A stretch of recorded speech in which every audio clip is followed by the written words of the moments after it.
9 सितंबर को देश में उपराष्ट्रपति पद का चुनाव होना है, लेकिन यह 9 सितंबर की जो तारीख है मोदी और शाह के लिए मुसीबत बन, क्योंकि आरएसएस ने भी खुलकर साफ कर दिया है कि भैया अब तो एक आदमी को पद पर रहना होगा, या तो प्रधानमंत्री नरेंद्र मोदी को अपना पद छोड़ना होगा, नहीं तो अमित शाह को अपना पद छोड़ना होगा।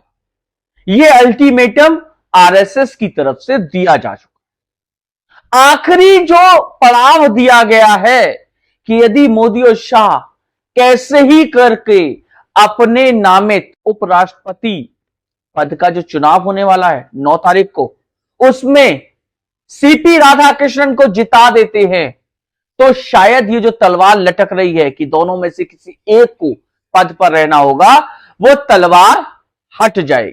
लेकिन यदि बात की जाए मोदी और शाह की रणनीति की, शाह जो चाणक्य कहे जाते थे, 2014 से 2019 के बीच में जैसा चाहा वैसा हुआ।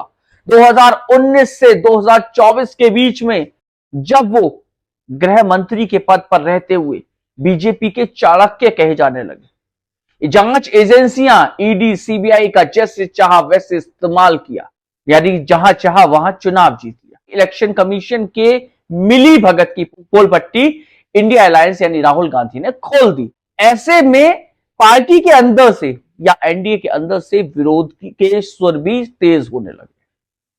चर्चाएं यह भी हैं कि यदि मोदी और शाह वाइस प्रेसिडेंट का चुनाव नहीं जीत पाए तो विपक्ष अविश्वास प्रस्ताव लेकर आएगा। लेकिन समझने वाली चीज ये, अपने कैंडिडेट को उपराष्ट्रपति पद का चुनाव नहीं जिता पाए तो विपक्ष जो करेगा वो करेगा ही, लेकिन पक्ष में क्या कुछ होने वाला है वो हम आपको बताते हैं। आरएसएस, आपको याद होगा 15 अगस्त को प्रधानमंत्री नरेंद्र मोदी ने लाल किले की प्राचीर से आरएसएस के कसीदे पढ़ने में कोई कोर कसर नहीं छोड़ी। मोहन भागवत को खुश करने के लिए नागपुर संघ के दरबार तक चले गए प्रधानमंत्री नरेंद्र मोदी। जी हां, प्रधानमंत्री नरेंद्र मोदी 11 साल के कार्यकाल में पहली बार नागपुर गए। इसके बावजूद मोहन भागवत नहीं पसीजे। 17 सितंबर डेडलाइन दे रखी है जहां प्रधानमंत्री नरेंद्र मोदी का जन्म, तब तक खुद को या तो प्रधानमंत्री नरेंद्र मोदी अपने पद पर रह सकते हैं या अमित शाह पद को संभाल सकते हैं। इस जोड़ी में से कौन पद छोड़ेगा? क्योंकि मोदी और शाह जब तक गद्दी पर है तब तक उनके द्वारा किए गए कार्यों की जांच या पोटली नहीं खुलती।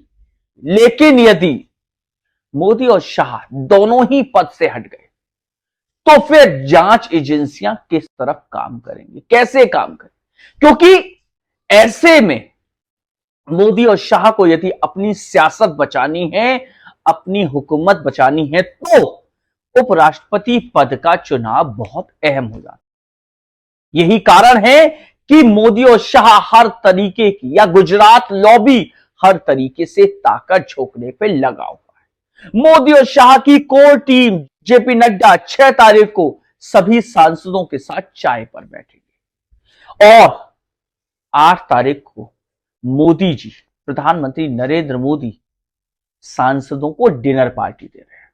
सभी सांसदों को समझने वाली चीज यह है कि किसी भी तरीके की कोर कसर नहीं छोड़ी जाए। आपको याद होगा हर जगह अमित शाह को आगे किया जाता था, अमित शाह को चाल चलने का मौका दिया जाता था, या अमित शाह को आगे करके फ्रंट फुट पे बैटिंग करने का मौका दिया जाता था। लेकिन अमित शाह पिछले लंबे समय से एक के बाद एक चालों में फेल होते जा रहे हैं। यदि हाल ही की बात की जाए तो कॉन्स्टिट्यूशन क्लब के चुनाव के दौरान अमित शाह के कैंडिडेट पूरी तरीके से फेल हो गए। बीजेपी से ही बगावत किए राजीव प्रताप रूडी ने चुनाव जीत लिया, क्योंकि उसमें भी व्हिप जारी नहीं होता, कौन किसको वोट कर रहा है ये पता नहीं चलता।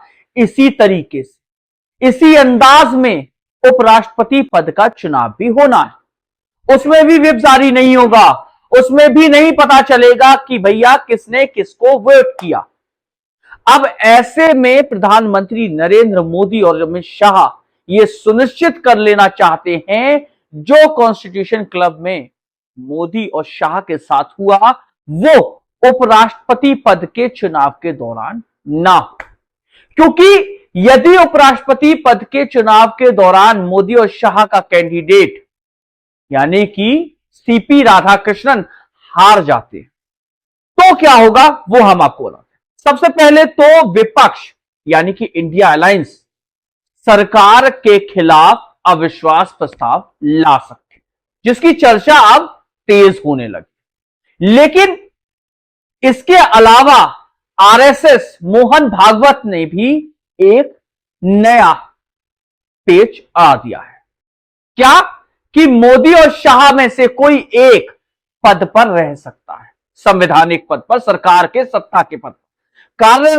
कार्यकर्ता के तौर पर आरएसएस और बीजेपी में जुड़ा रह सकता है, लेकिन सरकार में मोदी और शाह में से कोई एक रह सकता है यदि मोदी और शाह अपने कैंडिडेट को नहीं जिता पाए। और उससे पहले, जी हां, जैसा कि पहले से सूत्रों के हवाले से खबर थी कि 7 तारीख तक मोहन भागवत ने भारतीय जनता पार्टी के राष्ट्रीय अध्यक्ष की घोषणा करने की बात कही थी।